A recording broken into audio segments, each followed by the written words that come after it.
Hello everyone, Zeno here. Here to bring part 6 of What If Team RWBY were teleported into red versus blue. Link down description of the fanfiction of this what if. Listen here YouTube. I do not own anything and this is not a scam. Chapter 11, Down the Rabbit Hole. Whoa! Sarge yelled as he finally crashed into solid ground.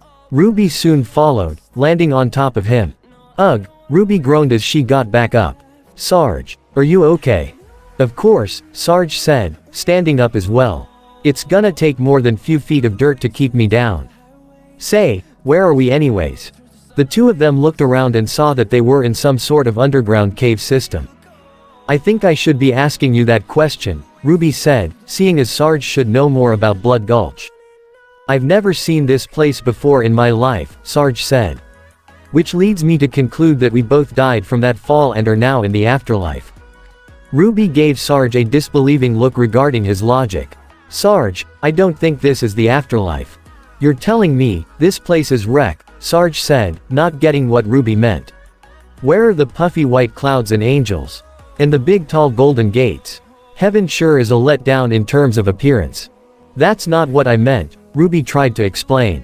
Well then what did you? Sarge stopped speaking and had a realization. Wait a minute, afterlife, underground cave, what if this isn't heaven? What if it's, no, it couldn't be. Could it? Oh hey Sarge, what are you doing down here?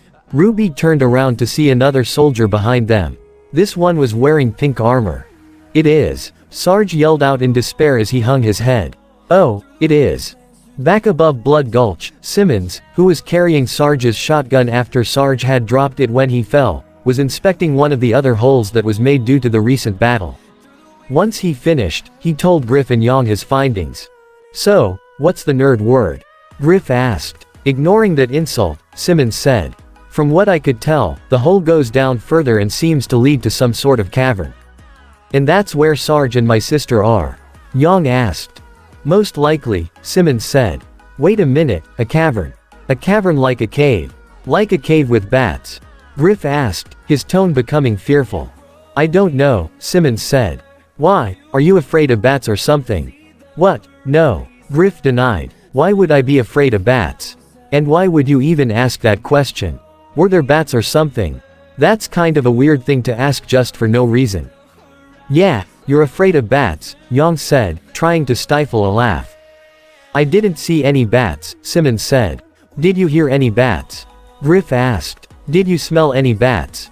No, Simmons said. And I don't know what bats smell like. And let's hope you never do, Griff said. Anyway, Yang said, let's head down this hole and find my sister. Why do we have to go down the hole? Griff asked. We should get Blue Team to do it. They went back to their base along with Weiss and Blake to do some cleanup because of the Grimm's attack and the teleporter malfunction, Simmons said. And besides, Sarge fell down the hole, so it's our job as Red Team to find him. Why? Griff asked. What do we really need Sarge for anyway? All he ever did was yell at us a bunch and tell us we suck. We'll just split up his duties. You yell at me and I'll tell you you suck. Shut up and get in the hole, Griff. Simmons yelled. You suck, Simmons, Griff replied. See, the new system is already working. There's no need to go down a hole full of evil bots. Those were Griff's last words as Yang pushed him down the hole. Thank you, Simmons said as he jumped in the hole next. Hold on, Ruby. We're coming, Yang said as she jumped in. Back at Blue Base, Weiss and Blake were busy helping the Blues clean up the debris left from the Grimm attack. They both preferred to help find Ruby, but Yang insisted that a small group would be enough and she could handle finding her sister. Eventually, Weiss and Blake agreed to leave it up to Yang. So that left the two of them to supervise the Blues with their activities, which would be easier if they all helped. But Tex had decided to start installing Sheila's mind into the ship and left them to do the cleaning. Church and Caboose followed Tex, Caboose because Tex needed an extra hand, and Church because he didn't want to carry heavy rocks around. Blake had told Weiss to keep an eye on them, not wanting any more mishaps like the teleporter. Weiss agreed and followed the others. This left Blake and Tucker to handle cleanup, which wouldn't have been so bad if Tucker would stop complaining. This is bullshit, Tucker said as he dragged a chunk of rock towards a pile in the base. I'm so tired. That's only your third rock, Blake pointed out. Yeah, but it's so heavy, Tucker said. Why can't the others help? I told you, they're fixing Sheila and dealing with O'Malley, Blake explained. That just leaves the two of us. Actually, you also have me. Blake and Tucker turned to see that Doc was standing behind them. Well, look who finally decided to come out of the base, Tucker snapped. I told you, the power went out in there, Doc reminded him. Luckily, after a while, the power came back on suddenly and it only took a few minutes before the system came back on. Blake realized the power must have returned after the teleporter was destroyed. Hey, what happened out here? Doc asked, seeing the state of the canyon. Only like the most badass fight that ever happened in this place, Tucker said. Blake then explained to Doc what happened outside and what he missed. Man, that sounded dangerous, Doc said. Was anyone hurt? A few bruises, but we'll be fine, Blake said. Well, the least I can do is give a hand in cleaning this place up, Doc said. Wait, Blake said. Sister was in the base with you. Is she alright? Oh, she's fine. Perfect bill of health, Doc said. Wait, you examined her while we were under attack? Tucker said. Yeah, Doc said. Just because there was no power in the base doesn't mean I should leave a naked woman standing around without doing a checkup. Okay, we get it, don't rub it in, Tucker said dejectedly. Oh, well look who's helping, Doc said. Tucker and Blake saw Junior lifting 3 rocks over his head and bringing them back to the base. I'm guessing he doesn't get that strength from you, Blake said. Shut up, Tucker said. He then continued dragging his single rock. No, Muon, Sarge wailed. After thinking they were in hell, he was in a state of self-pity and was now moaning. While he was doing that, Ruby had started a conversation with the other soldier, who was apparently named Donut, and was the soldier from Red Team they all thought died. Donut had been talking to Ruby and telling her everything that he had been doing since he ended up down here. So anyway, Donut said. After I fell down here, I did a bit of exploring around these caves. Got lost a couple of times and had no idea if anyone was gonna find me. Then I ran into you and Sarge. Who are you again? Oh, I'm Ruby, Ruby introduced herself. She then gave him the short version of who she was, her team, and what had happened since they arrived. Wow, that sounds crazy, being from a different universe and going through all that stuff, Donut said. Yeah, pretty crazy, Ruby said. But it's been fine. I mean, Sarge has been a great help. Sorrowful sounds. Please for forgiveness, they heard Sarge say. Well, now that Sarge is here, we can get out and reunite with everyone else, Donut said. I wonder if Griff and Simmons miss me. I know I miss having 2 guys in my front and back. Ruby just smiled at Donut, his innuendo flying over her head. Ruby, Donut, don't interrupt my repentful moaning, Sarge said. If I want God to forgive me, I need to be as miserable as possible. He loves that stuff. This isn't hell, Sarge. Donut said. And you're not dead. That's what I've been trying to tell him, Ruby said. Repent, repent, Sarge continued to say. Come on Sarge, snap out of it, Ruby said. Ruby's right, Donut said. Listen, I've been exploring down here and I've found some really crazy stuff. Look. Sarge and Ruby looked to where Donut pointed and saw a base across them. Why that fort looks like a blue base, Sarge observed. And just when I thought hell couldn't get any worse. Again, not dead, Ruby corrected. Donut, you've been down here all this time, why didn't you report any of this? Sarge asked. I couldn't, Donut said. My radio broke when I fell. Suddenly, Sarge heard a radio frequency in his helmet. Sarge answered his radio and began to hear Simmons' voice. Come in Sarge, Simmons said over the radio. Are you there? Hello, Sarge answered, unaware that he was the only one hearing the radio. Is that you Simmons? No, that's Ruby, Donut said as he saw Sarge looking straight at Ruby as he spoke. Did you get amnesia from your fall or something? Shut up, Donut, Sarge said. Okay. Donut said, confused. Sarge, are you okay? Ruby asked, confused as well. Shish, Sarge said again. Sup, Sarge heard Yang's voice in the radio as well. What the? Yang, what are you doing on this military line? Sarge said. Yang's not here either, Ruby said. I told you to shush, Sarge said, leaving Ruby and Donut to give each other confused looks. Simmons fixed my scroll with the radios, so now I can talk in radio with you guys, Yang said. Is Ruby okay? She's fine, a little hard to keep quiet, but fine, Sarge assured. What's your location? We're standing right here, next to you. Donut said. Shut up, Sarge shouted. Ruby began to wonder if Sarge did hit his head and lost it. We're looking for you right now, this place is huge. Simmons continued. Griff and Yang are with me and we're up on top of some kind of peninsular outcropping. Quote. You and Yang are on top of Griff's what? Sarge said, confused. Griff isn't anywhere around here, Donut said. You mentioned my sister again, Ruby said. Sarge, what's going on? Donut, Ruby, I told you two to be quiet, Sarge said. Well, stop asking us stuff then, Donut said. No, we're on a peninsular ledge trying to find you, Simmons clarified. Roger that, I've got Donut and Ruby here with me, Sarge said. You sit tight and we'll find you. Roger that, Simmons said. Simmons out. Tell Ruby we'll be right here, Yang said. The radio then switched off. Sarge now turned his attention back to Donut and Ruby. I just talked to Simmons and Yang on the radio. Ooh, Donut said, understanding now who Sarge was talking with. The radio. Yang called you, Ruby said. Where is she? They're down here somewhere looking for us, Sarge explained. I told them to hold still, we'll come to them. Now that's a plan we can do, Ruby said in agreement. Guys, I don't think the two of you realize how big this place is, Donut said. There's no landmarks or anything, just one rock after another that all look the same. Finding them will be like finding a needle in a haystack. Simmons said they were standing on something, Sarge said, trying to recall the word Simmons used. Some kind of a penis. Oh, I know where that is, Donut said almost immediately. Let's go. Sarge and Ruby just looked at each other, confused at how Donut knew where to look and just followed him. As Simmons and Yang ended their calls, they saw Griff panicking again. Did you hear that? Griff asked in a panic. There's no sound, Griff, Yang said. There was then the sound of a drop of water that echoed in the cave. There, did you hear that? Griff asked again. Yes, that's the sound of water dripping, Simmons said. Sounds like bats, Griff said. Simmons just said it's water dripping, Yang said. Bats don't drip. Bat water, Griff shouted. What the heck does that even mean? Yang asked. There are no bats, Simmons said. Even if there were, so what?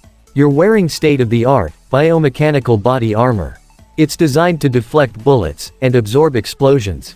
What can a 5-ounce flying rodent possibly do? Quote. So basically you're saying you think there's bats, Griff concluded. Yang facepalmed at Griff's irrational fear and logic. Okay, no problem, let's just go stand by the light, Griff suggested. No we won't, Griff, Simmons said. I told Sarge we wouldn't move, and we're not moving. Standing by the light would be moving, and thus a violation of our no moving policy. But Griff tried to protest. No, Simmons said. The light can help see the bats. Griff, just suck it up, Yang said. Hey, you know what else might be in the cave, Simmons, Griff said. Snakes. You're an asshole, Griff, Simmons said, whose voice now had slight fear. You know I don't like snakes. I'm just saying, Griff continued. Snakes do live in caves, and we're in a cave, and snakes like to crawl right up next to people in caves. Yang shook her head, she knew what Griff was doing. She also had no doubt that it was working. Screw it, Simmons shouted, his fear giving way. We're standing by the light. As Sarge and Ruby followed Donut, they saw that he stopped first beside two propped up sticks with a blue and black helmet on them. Donut, why are we stopping? Sarge asked. Oh right, Donut said. Since we're leaving, I decided to get a few things first. What are these? Ruby asked, referring to the two helmets. Well, since I was stuck down here a while with no one to talk with, I decided to make myself a couple dummies to pretend to be people, Donut said. Reet, Ruby said, slightly creeped out by Donut's actions. Where did you get the helmets? I pulled them off two dead bodies I found, Donut said nonchalantly. At first I thought they were sleeping, then I realized they were dead. Blues never sleep, they're too busy plotting to destroy our way of life. Sarge shouted. That's how you can always spot a blue, Donut. They're always the ones conniving and scheming. Sometimes they do both. I call that Sheniving. You can also tell they're blue because of their color, Ruby said, pointing out the blue color of the helmet. Oh, right, Sarge said. Hey, Ruby, can you help me carry these helmets? I wanna keep them as souvenirs, Donut asked. I just want something to remember by when we leave this place. Oh sure, Ruby then took the blue helmet off the stick. I don't know about that, Sarge said. I thought this cave was pretty dismal at first, but it's amazing how a couple of blue corpses can really spruce up the place, make it feel like home. Yeah, Doubt said in agreement. We could put up some drapes, get some wicker chairs, and this place will be fantastic. Suddenly, Sarge turned around. Ruby saw that he was staring at a rock behind them.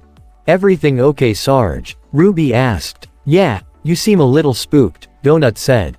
What? Sarge said, turning back to the two. It's just that I can't shake this feeling. The feeling that we're being watched. He then swiftly turned around.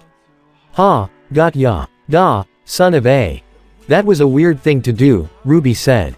And pretty dramatic, Donut added. Yeah, Sarge said, facing them again.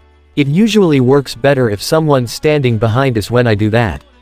Kind of like now, he turned around again. Still nothing. Damn it, I'm normally not wrong about this kind of thing. Is it some kind of military instinct? Ruby asked. Oh, do you have a good sixth sense? Donut asked as well. No, dummies, motion-activated proximity radar, Sarge said. It's standard issue. I guess I need to get mine calibrated. Let's just keep moving, Ruby said. She put the helmet under her arm as the three of them continued moving. Back at the ledge, Simmons, Griff, and Young, who were all now standing beside the light, continued to wait for Sarge, Ruby, and Donut to find them. As they waited, Griff asked a surprisingly significant question. Hey guys, I was thinking, Griff began, as he looked up.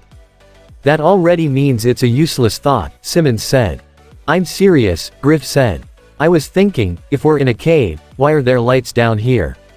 Young looked up and saw that there were built-in lights above. Good point. They were busy looking upward that they failed to see a glowing purple dart pass through them. That is a pretty good point, Griff, Simmons said. Griff and Young heard Simmons' voice become slow and slurred, and as they looked down, they saw the purple dart stuck on his neck. Whoa, Young said, taking a step back. What the? Are you okay? Griff asked. Yeah, Simmons said, still speaking slowly. Why do you ask? There's something on your neck, Young said. What? Simmons slurred. Like a snake. Get it off. Simmons then collapsed to the ground, unconscious. Simmons. Young shouted. She then went to him, trying to shake him awake, to no avail. What the heck was? Young failed to finish speaking as another dart hit her from behind. Due to her weakened aura, she dart made its way through her skin. Ow, Young yelped. That hurt. She then saw her vision becoming blurry as Griff's appearance began to become all wavy before everything went black as she collapsed as well. Young, Simmons, Griff said, seeing both of them knocked out. Before he could process what happened, he was then shot with a purple dart in the neck as well. Ow. 9 more darts were fired, hitting him all over his body. Ow. Finally, one final dart was fired, hitting Griff right at his crotch. Griff then collapsed. Oh look, bat people, Griff mumbled and slurred. Please don't eat me, bat people. Chapter 12, Griff's Fairy Tales. It took a while, but Sarge, Ruby, and Donut finally reached the ledge that Simmons described. When they arrived, Ruby and Donut were the first to spot Simmons lying on the ground. Oh my god, Simmons. Ruby yelled. She then rushed to help Simmons. Sarge, we found Simmons, Donut called to Sarge as he stood behind Ruby, who was helping Simmons up to his feet. He's over here, sleeping on the job. Donut, I wasn't sleeping, Simmons groaned, still groggy. I was drugged. Sorry, Sarge, he's not sleeping, Donut corrected as Sarge stood beside them. He's doing drugs. Shut up, Donut, Simon said. He was able to stand by himself, so Ruby let him go. I'm not doing drugs, we were attacked. Oh, they must have used some kind of tranquilizer on me and Young. Griff. Hey, where are they? You were the only one here, Ruby said. Maybe they're out scoring you junkies more drugs, Donut said. They must have taken them both, Simmons assumed. Now, I can understand Young being taken, but who would want to take Griff? Garbage collectors. Sarge asked. No Sarge, the people who knocked them out, Ruby corrected. Now, how are we going to find them? That won't be a problem, Simmons assured her. Luckily, I implanted a tracking chip in Griff's armor. I wanted to be able to find him when it was time to work. I should be able to lock on to his signal in just a few seconds. A few seconds. That sounds entirely hopeless, Sarge said. Well Griff, we'll miss ya. You were a good soldier. Using the broadest possible definition of good and soldier. And young, even though we didn't know you that well, your violent nature reminds me of a younger version of myself, if I was a girl. I've got Griff's signal, Simmons said. They're probably a million miles away by now, Sarge mused. Actually, they're only a tenth of a mile away, Simmons said. But who knows what direction? Sarge said. That direction, Simmons pointed to another cave path across them. Exactly, Sarge said, apparently not hearing, or ignoring, what Simmons said. We did our best Simmons, now let's head back to base. Where's my shotgun? There's no shotgun around Sarge, Ruby said. I think they took it when they took Griff, Simmons guessed. Sarge groaned as he heard Simmons' words. What direction did you say? That way, sir, Simmons pointed again. Come on, let's go, Sarge said unenthusiastically. The four of them headed down the path. After Young left with Griff and Simmons, Blake had asked Weiss to keep an eye on the Blues that were trying to deal with their crazy AI problem. So far, she was just observing their work, but if she saw the slightest chance that things were going bad, she would stop them. Currently, she stood watch as Tex had begun the process of transferring Sheila's programming from the tank to the ship. She's all set, Tex said. She had just finished connecting the tank into the ship, the transfer beginning. Transfer should take a while. Are we sure we wanna put her in the ship? Church said, voicing his concern. Surprisingly, I have to agree with Church, Weiss said. This seems dangerous. It's still flyable, but I'm gonna remove the ignition coil just to be sure, Tex said. If O'Malley is in her somewhere, they aren't going anywhere without it. You want me to hold it? Church offered. Are you kidding? Tex said, snarkily. Well, it was worth a try, Church said. I still think it's a dangerous idea to do, Weiss said. What if they take control of the weapons in this ship? They won't, Tex assured her. But, Weiss said. Listen princess, Tex said. I've been doing this kind of shit way longer than you. I think I'd listen to my own expert advice than some pompous kid who thinks they know everything. Weiss' face turned a red with rage. Excuse me. Pompous. I'll show you who's. Church quickly held Weiss back before she could get close to Tex. Weiss, don't, it's not worth it. And Tex, stop being a bitch. Or at least not when we have work to do. Fine, but keep her away from this, Tex said. She then got on her radio. Hey Caboose, how's it going in there? Looks good, Caboose said from inside the ship. Although I have to tell you the ship looks a lot bigger on the inside than the outside. How's the readout? Tex asked. Well, all the red lights are red, and all the blue lights are blue, Caboose reported. What about the green lights? Tex asked. Those are black, Caboose replied. When the green lights turn green, and the red lights turn black, I want you to get a hold of me right away, Tex stated. Okay, Caboose responded. What about the blue lights? The blue lights don't matter, Tex said. Then why do they? Okay, thanks Caboose. Good job, Tex said quickly, not wanting to have to answer any more of Caboose's questions. Oh okay, Caboose said. He then ended his call.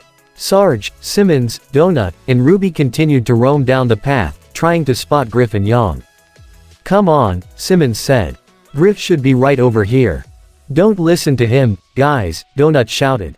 He's just trying to score more drugs to keep his habit alive. Sarge, remember last month when he asked for more money? It was for drugs. That was part of a budgetary meeting, Donut, Sarge reminded him. He needed more funds for vehicle maintenance. Enabler. Donut continued. Less talking, more moving.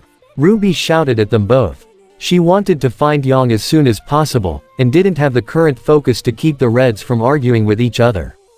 Wait, I think I see something. The four of them stopped walking and saw Griff and Young across them. They were both on the ground, unconscious, but as Ruby saw Yang's breathing, knew that they were alive.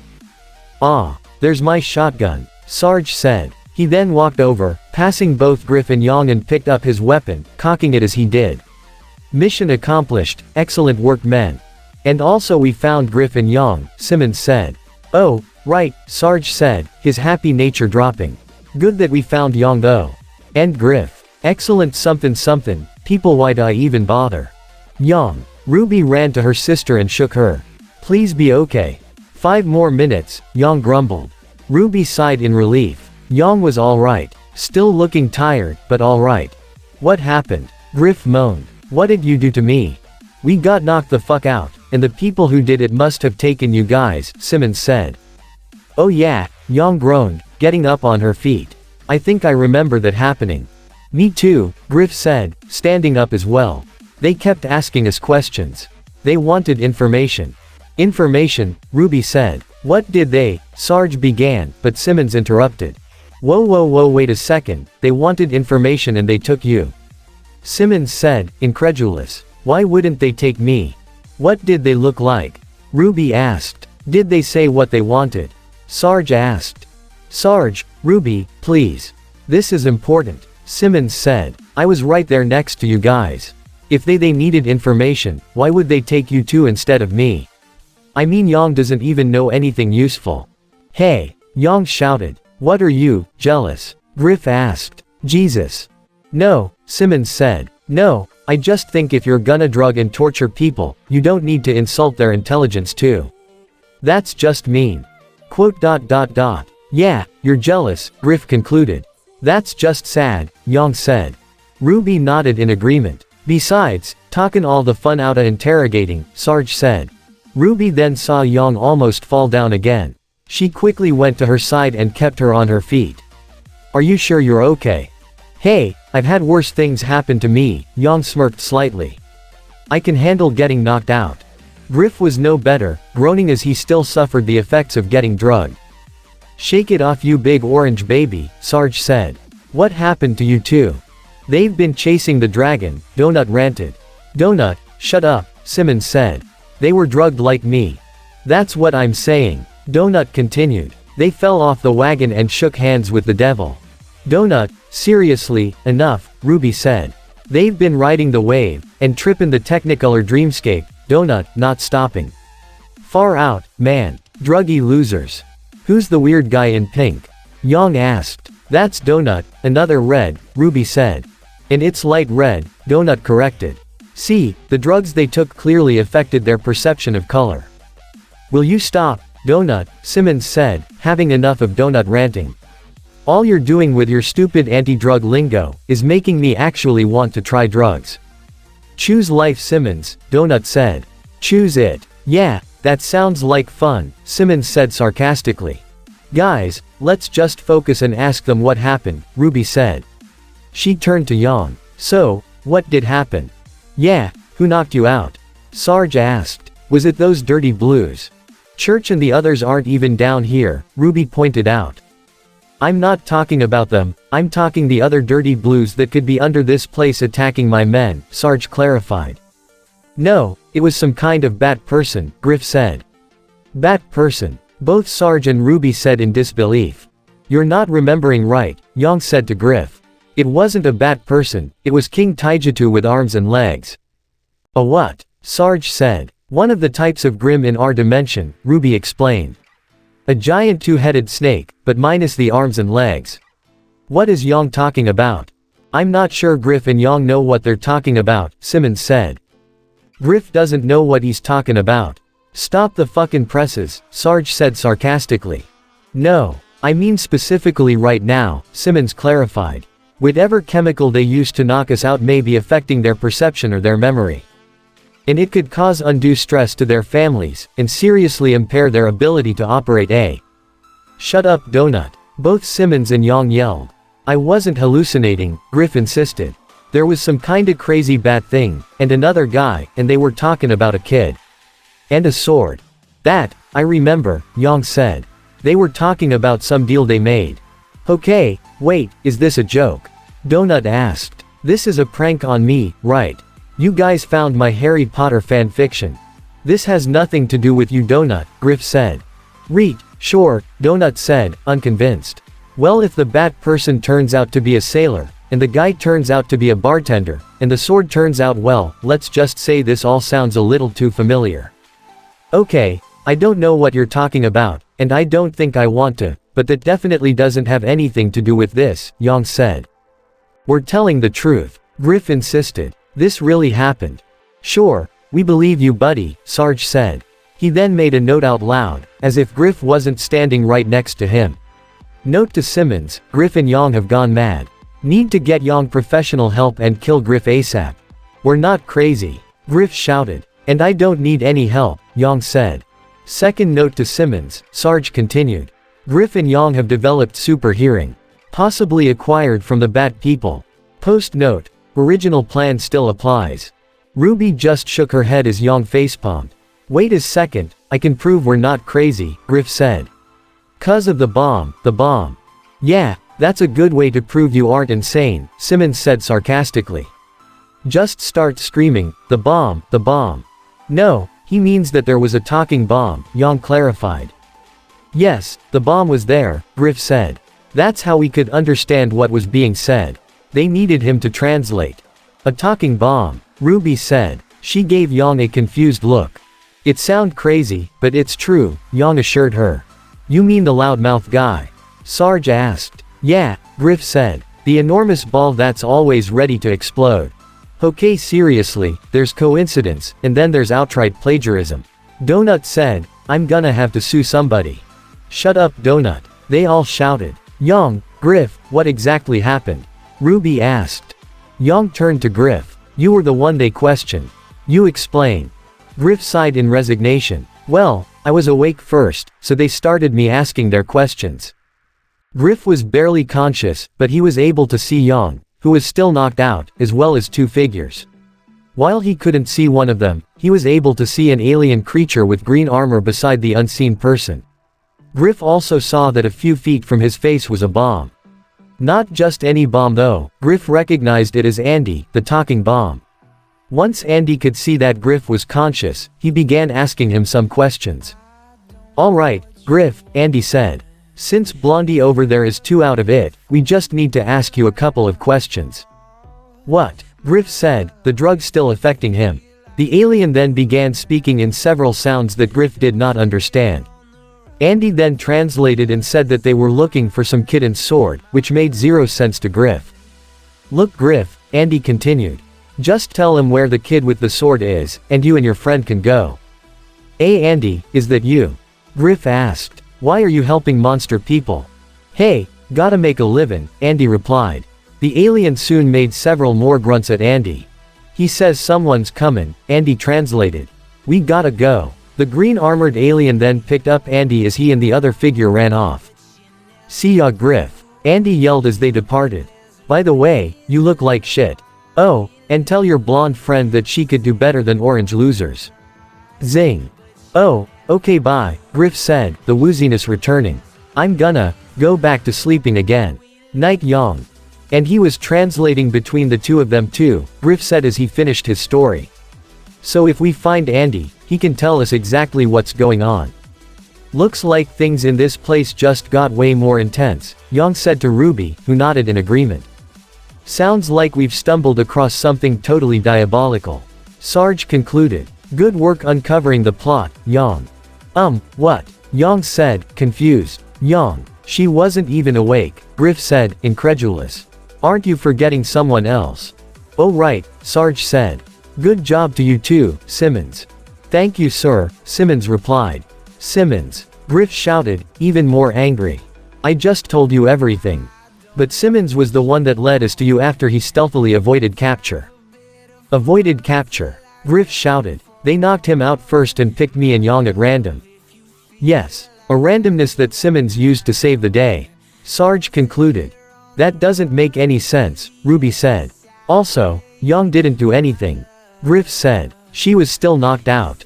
Yes, and being knocked out helped her by avoiding any questioning from the enemy and keeping her other universe's nature a secret, Sarge said. Why, it's such a brilliant strategy that leaves even me impressed. But, Ruby began to say, but Yang quickly covered her mouth. Now, Ruby, don't interrupt the man, Yang said, a wide grin in her face. Sarge is clearly making the most sense here, I mean calling me brilliant and all and other amounts of praise. Ruby just rolled her eyes at how big her sister's ego can be. This is bullshit. Griff continued to complain. What, next you're going to tell me Donut did something to help? Well actually, Donut said. Oh shut up Donut, Griff said. Guys, now that we're all together, can we get back to plan of finding the talking bomb, Yang suggested. Another brilliant idea Yang, Sarge said. Why can't you be more like that, Griff? I give up, Griff muttered.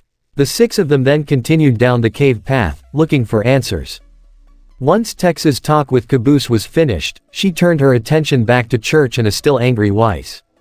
Alright then, now that that's taken care of, why don't you two do something useful, like help with the cleanup?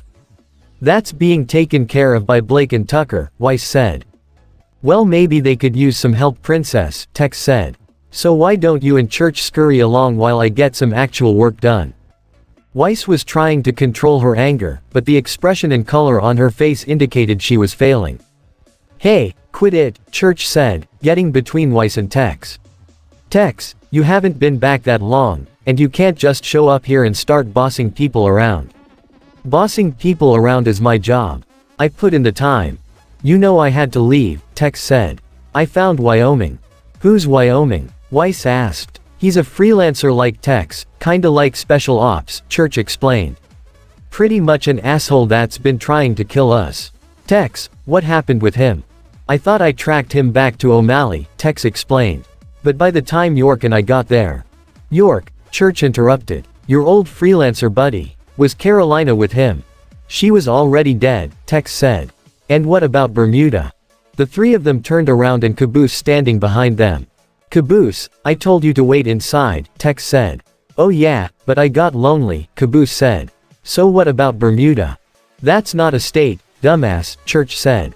Portland, Caboose suggested. Shut up, Church shouted. You have really strange names in this dimension, Weiss said. Those aren't our names, Tex explained. They're the code names we were given when we joined the program. Yeah, and that program's where she got her AI. O'Malley, who is now trying to kill us, Church added. Hey, not all the AIs went bad, Tex said. York still had Delta. Wait, how? I thought they took them, Church began, but soon stopped and realized something else. Wait a minute, how is York still alive?